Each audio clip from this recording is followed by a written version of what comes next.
So hello everyone, my name is Ariana Sandayan. Good day to all. So today, I will gonna present to you guys the measure of position. Measure of position has three kinds, which is quartile, decile, and percentile. So let's proceed to the quartile. Quartile is a score distribution where the scores are divided into different equal parts. There are three kinds of quartiles. The quartile is the score point that divides the score in the distribution into 4 equal parts. And then decile is a score point that divides the score in the distribution into 10 equal parts. Percentile is a score point that divides the score in the distribution into 100 equal parts. So let's proceed to the diagram. This diagram showing us the distribution of each. Quartile, we have 1, 2, 3. Decile, we have the 1, 2, 3, 4, 5, 6, 7, 8, 9. And percentile, we have 10, 20, 25, 30, 40, 50, 60, 70, 75, 80, 90, and 99. Ang median natin dito sa quartile is the Q2. And then, our median here sa decile is the 5. And then our median here is a percentile. We have P50. So let's proceed to the quartile for ungrouped data. Sa quartile for ungrouped data, nandito yung formula natin. QK equals K times N plus 1 divided by 4. So Q stands for our quartile.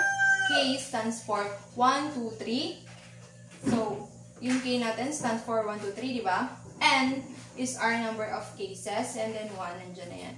4, kasi 4, yung quartile, dinivide siya sa 4 equal parts. So, QK is the indicated quartile, K, 1, 2, 3, and number of cases. So, nandito yung formula natin how to, para makuha yung sagot sa mga examples sa Q1, 2, and 3. So, pag Q1, kapag quartile 1 yung hinahanap natin, quartile 1 ang ilalagay natin dito. Stands for 1, 2, 3. Kapag, this is an example lang naman, yung nandyan, 1 plus 1, divide by 4. Kapag 2 naman, ito lang yung papalitan natin. Same process or same process lang dito sa pagkuha ng Q2 and Q3. Pag 2, papalitan lang natin ng 2, 2 yan. Pag 3 naman, papalitan lang din natin ng 3 yung K natin. So, let's proceed sa example natin. So, ang example natin, a group of students obtained the following score in statistic quiz. We have the data 8, 2, 5, 4, 11, 12, 7, 10, 3, 6, 9. So, ang ano natin dito is find the Q1. So, i-find natin yung Q1. First step, arrange the data in ascending order or lowest to the highest. Na-arrange na yan. 2, 3, 5, 4, 6, 7, 8, 9, 10, 11, and 12. Yung formula natin, kinuha lang natin dito sa dito. Then, so this is our formula. Now, ikakopy lang natin to dito, and then K, 1, ilalagay natin siya dito. 12, kasi, 11, because our data set is equals to 11. Kasi 1, 2, 3, 4, 5, 6, 7, 8, 9, 10, 11. Plus 1 over 4 or divide by 4. Copy din. And then, yan. And then dito, copy ulit. Bring down lang natin yan. 1, copy. 11 plus 1 is equals to 12 over 4. Q1, 1 times 12 is equals to 12 over 4 or divide by 4. Ang sagot, the answer is 3. So, our quartile 1 is in the third position, which is 5. So, same process sa pagkuha ng Q1, 2, and 3. So, let's proceed to the next. Decile for ungroup data. This is our formula. dk equals k times n plus 1 over 10. 10 because our decile is equals to divide by 10 equal parts. So this is the examples of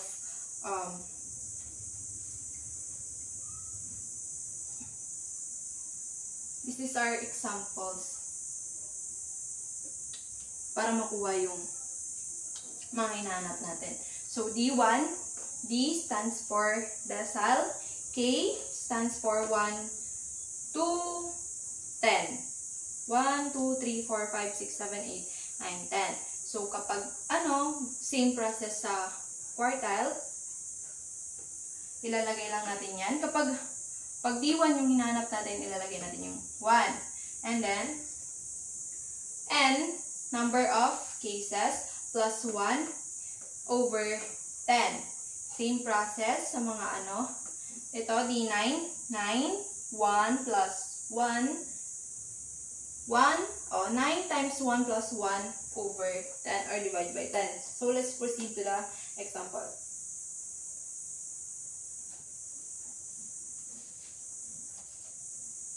So, we have here the example. Given the following data, 19, 12, 16, 14, 9, 6, 1, 13, 10, 7, 8.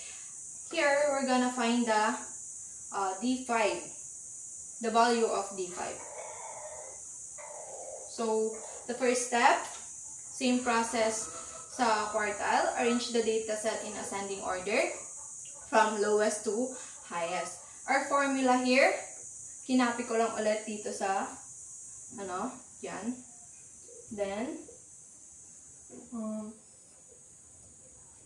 so, ang hinanap natin is the value of D5. So, D5, D, K stands for 1, 2, 3, 4, 5, 6. Yan.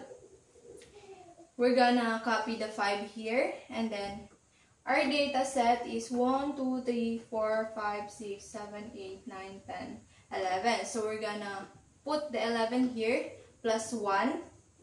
So, copy over 10. Copy ulit. Ika-copy lang natin to. So, 5, bring down.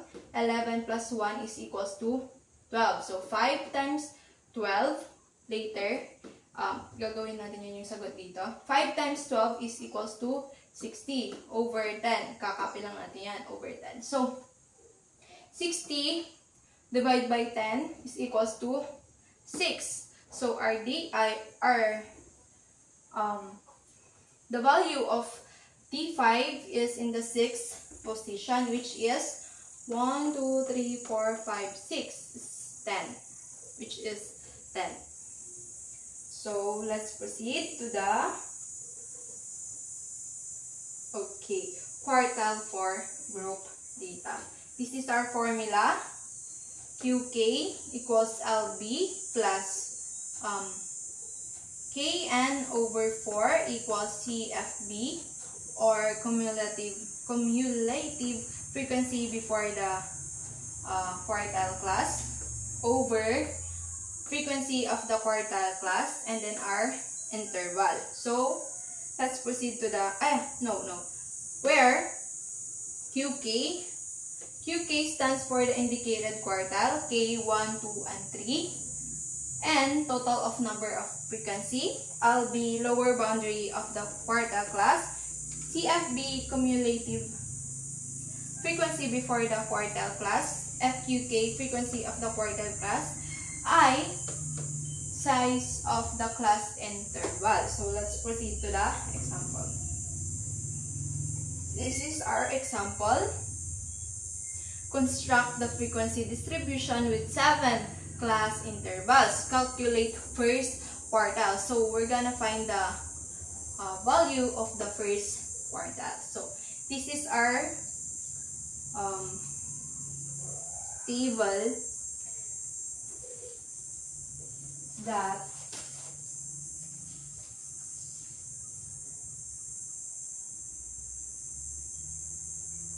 dito natin hahanapin lahat ng sagot sa mga to. So, we're gonna find first the Kn. Always remember that ang una nating hahanapin palagi is ang Kn over 4. So, hanapin natin yan siya. So, Kn divide by 4. Yan na siya. 1 kasi ang ano natin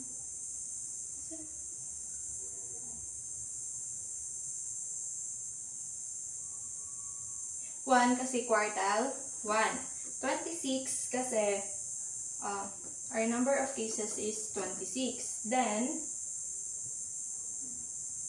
over 4, kakopy lang natin dyan. Equals to, magbibigay siya ng 1 times 1. Okay, 1. Wait. 1 times 26 is equals to 26. So, 26 divided by 4 is equals to 6.5. So, yan. 1 times 26 is equal to 26 divided by 4 is 6.5. So, yan.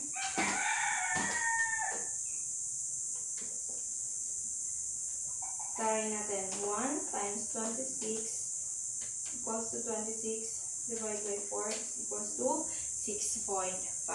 Now, we're gonna find here the LB. Bakit naging 82 yan? 82.5 because our LB here, so, hahanapin muna natin yung 6.5 dito. So, asan ba yung 6.5 dito? Nasa pagitan ng 9 and 3. So, palagi nating pipiliin yung pinaka malaking number. So, nasa 9 siya. Kukunin natin yung 9. Then,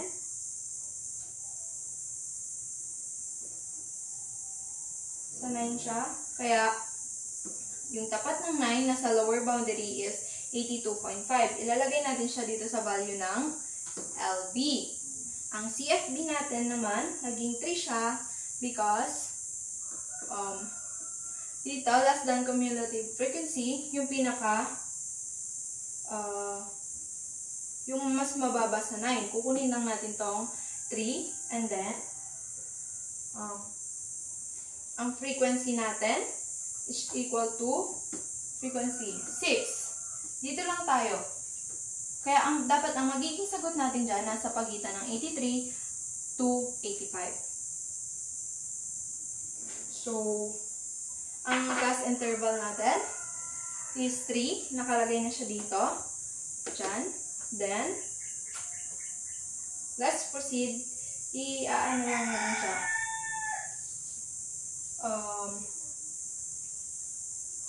Ilalagay natin siya lahat dito sa may formula natin. So, ayan. Q1, because our, natin is squared L1, LB plus Kn over 4 equals CFB over FQK and the interval. So, ayan. Lahat ng yun, kinapi lang natin dito. We're gonna put here the value of LB is 82.5 plus the value of Kn over 4 is 6.5 equals at minus CFB, which is 3 over 6. What do we call? Our frequency of the quartile class. And then,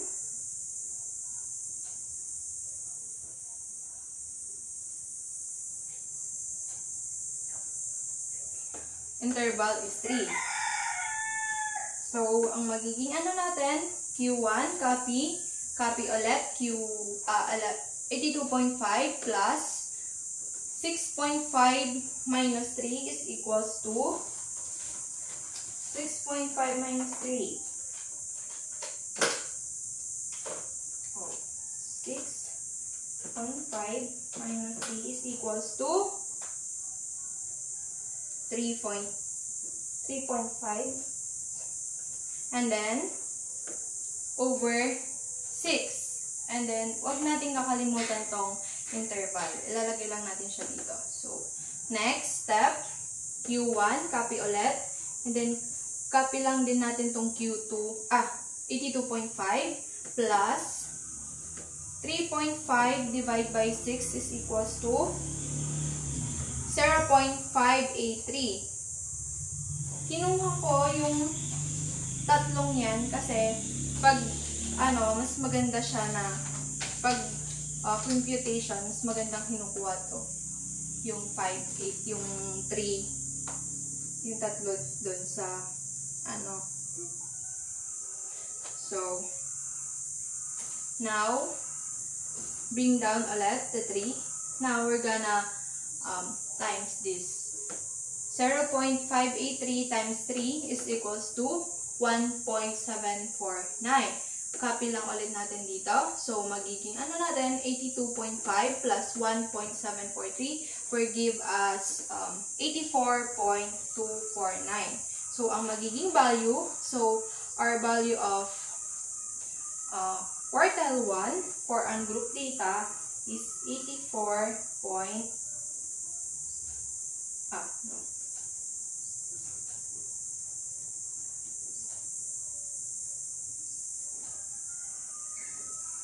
Is 84.249 or 84.2.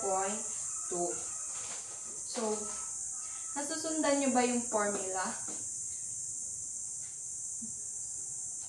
So, next, let's proceed to the decile for group data. This is our formula, DKLB. Ito lang ang pinapalitan natin. Yung dito. Kapag quartile, QK. Pag decile naman is DK. So, now, same process sa quartile for group data, where DK is indicated quartile, K, 1, 2, and 3, and total number of frequency, LB, lower boundary of the decile class, CFB, cumulative frequency before the quartile class, FDK, frequency of the decile class, I, size of the interval class. So, let's proceed to the example. So, example, calculate the first decile. So, this is our table of, dyan natin siya hahanapin lahat ng sagot dito sa formula natin. So, now,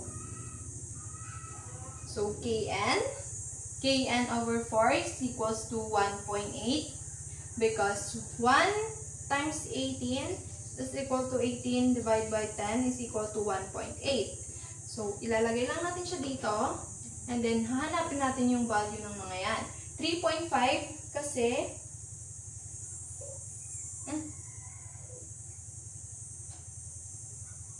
ito siya.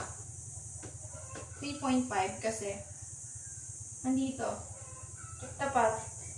Palagi natin hahanapin yung value ng itong 1.8 nasa pagitan lang siya ng 4 and 11. So, sabi ko kanina, palagi natin hahanapin ang palagi natin pipiliin yung pinaka mataas. So, 4, kinuha natin yung lower boundary niya. And then, kukunin din natin yung sa frequency, which is 3. Lalagay lang natin siya dito. Ayan. LB, 3.5. CFB, 1. Frequency, 3. And then, the interval is 3. So, ayan. Ito, yan, saka ito. Tapos ito, kinuha natin yan. Ngayon, punta na tayo sa computation. Pag nahanap na natin lahat ng to, pwede na tayo mag-proceed sa formula mismo. Gagayain lang natin, isasalpak lang natin lahat ng nakuha nating value dito sa So, yan na. 3.5, the value of LB. Value ng Kn over 10 is 1.8 minus CFB, 1. And then frequency is 3. Interval is 3. Bring down 1.8 equals 1 is 0.8 over 4. Bring down. And then bring down ulit. 3.5 copy plus 0.8 divide by 3 is equals to 1.267. Bring down ulit. Tapos dito naman, copy ulit. Plus 0.267 times 3 is equal to 0.801. So, ang ano natin, ipagpa-plus na naman natin. So, 3 plus 5, 3.5 plus 0.801 is equals to 4.301 or 4.3. Our value of decile 1 for group data is 4.3 or 4.301. So, that's all. Sana may natutunan kayo at sana malinaw yung paliwanag. Thank you everyone.